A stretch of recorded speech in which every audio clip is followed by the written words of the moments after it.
This is Carl with the three things I'm watching for Wednesday, February the 21st. Starting out, China's April soybean imports coming in 6.02 million metric tons, a 10-year low for the month. Basically, that was from the ongoing slow export start to the season in Brazil. They're finally picking up pace. We're going to see big imports coming in for the month of May here.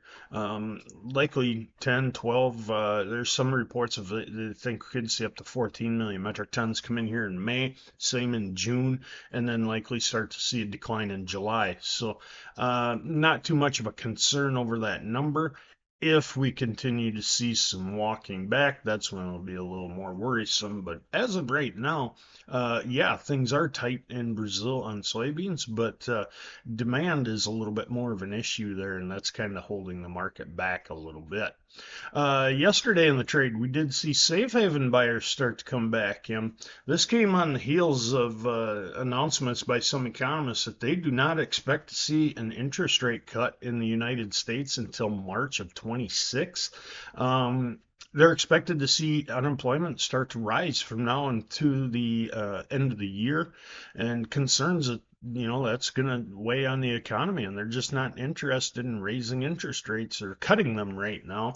Just going to leave them the same, and they expect to do that. So, market had been hoping to see at least one interest rate cut this year, and hopefully two, but lights are dimming out on them chances. So I expect to see a little more safe haven buying that has been supporting gold, but lately we've seen those buyers come back into the commodities, so that could help us out here a little bit too.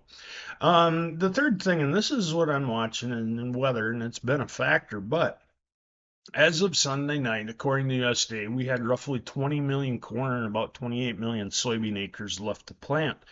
The thing is, that's the majority, or a lot of those are Eastern Corn Belt acres where we've been considerably wet and we're getting more rain. And it's not really what you'd call soaking rains, but you can't get into the fields. And it's going to be about 3, 4 days after this rain ends in quite a few spots where guys can get back in. Rains aren't going to end, for the rest of this week, so it's getting a little bit soggier in the eastern corn belt.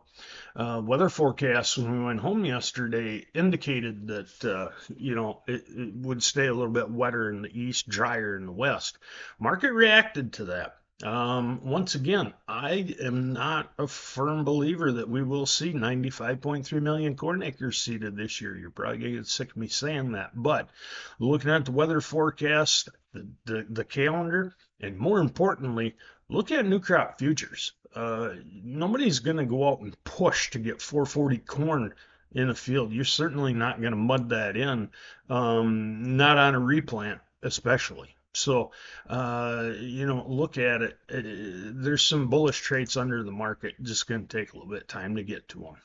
Those are the three things I'm watching today.